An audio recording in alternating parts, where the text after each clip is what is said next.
अतुल सुभाष की आत्महत्या के बाद दहेज उत्पीड़न कानून को लेकर देश में बहस छिड़ गया है। आपको जानकर हैरानी होगी कि घरेलू हिंसा के मामले में महज 18% केसों में ही सजा होती है। वहीं अतुल सुभाष मामले में बेंगलुरु पुलिस ने भारतीय न्याय संहिता यानी कि BNS की धारा 108 आत्महत्या के लिए उकसाना और 3(5) के तहत केस दर्ज कर लिया है। वहीं इसी बीच सुप्रीम कोर्ट ने महिला उत्पीड़न से जुड़ी धारा 498A पर गहरी चिंता जाहिर की है। गौरतलब है IPC की धारा 498A शादीशुदा महिलाओं को पति और उसके रिश्तेदारों की तरफ से होने वाली क्रूरता से बचाती है। भारतीय न्याय संहिता की धारा 85 और 86 में भी इसका प्रावधान किया गया है। हालांकि यहाँ एक बड़ा सवाल यह है कि क्या पति भी घरेलू हिंसा का शिकार होते हैं या नहीं।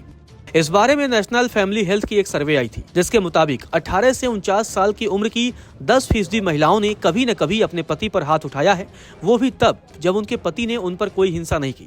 11% महिलाएं ऐसी भी थीं जिन्होंने माना था कि बीते 1 साल में उन्होंने पति के साथ हिंसा की है। उम्र बढ़ने के साथ साथ पति के साथ हिंसा करने वाली महिलाओं की संख्या भी बढ़ जाती है। 18 से 19 साल की 1% से भी कम महिलाओं ने पति के साथ हिंसा की है, जबकि 20 से 24 साल की उम्र की करीब 3% महिलाएं ऐसी होती हैं जिन्होंने पति पर हिंसा की। इसी तरह 25 से 29 साल की 3.4%, 30 से 39 साल की 3.9%, 40 से 49 साल की 3.7% महिलाओं ने पति के साथ मारपीट की। शहरों की बजाय ग्रामीण इलाकों में रहने वाली महिलाएं पति के साथ ज्यादा हिंसा करती हैं।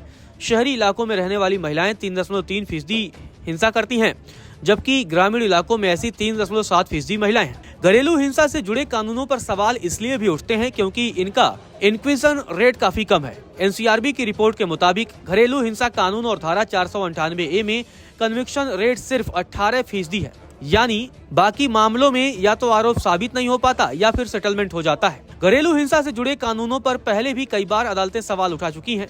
जून 2021 में पति पत्नी के एक मामले में सुनवाई करते हुए मद्रास हाईकोर्ट ने अहम टिप्पणी की थी। तब हाईकोर्ट ने कहा था कि ये दुर्भाग्यपूर्ण है कि पति के साथ पत्नी के खिलाफ केस शिकायत करने के लिए घरेलू हिंसा जैसा कानून नहीं है। वहीं बीते दिनों जस्टिस BV नागरत्ना और जस्टिस कोटेश्वर सिंह की बेंच ने कहा था कि धारा 498A पत्नी और उसके परिवार वालों के लिए बदला लेने का हथियार बन गई है। एक केस की सुनवाई के दौरान जस्टिस BR गवई ने कहा था, नागपुर में मैंने एक ऐसा मामला देखा था जिसमें एक लड़का अमेरिका गया था और उसे शादी किए बिना ही 50 लाख रुपए देने पड़े थे। वो एक दिन भी साथ नहीं रहा था। मैं खुले तौर पर कहता हूँ कि घरेलू हिंसा और धारा 498A का सबसे ज्यादा दुरुपयोग किया जाता है। पिछले महीने ही सुप्रीम कोर्ट ने दहेज उत्पीड़न के मामलों में पति और उसके रिश्तेदारों के खिलाफ मुकदमा चलाने के खिलाफ अदालतों को आगाह किया था। सुप्रीम कोर्ट ने घरेलू हिंसा और विवाद में झूठे मुकदमों में फंसाने पर चिंता जताई थी। कोर्ट ने तब कहा था कि ऐसे झूठे मुकदमों से भले ही वो बरी हो जाएं, लेकिन जो जख्म उन्हें मिलते हैं वो कभी नहीं भर सकते। नमस्कार, मैं हूं मानक गुप्ता। अगर आपको हमारा ये वीडियो पसंद आया हो तो इसे लाइक और शेयर जरूर करें, और हाँ, हमें सब्सक्राइब और फॉलो करना ना भूलें ताकि आप देश और दुनिया की कोई खबर मिस ना करें। तो जुड़े रहिए हमारे साथ और देखते रहिए News 24।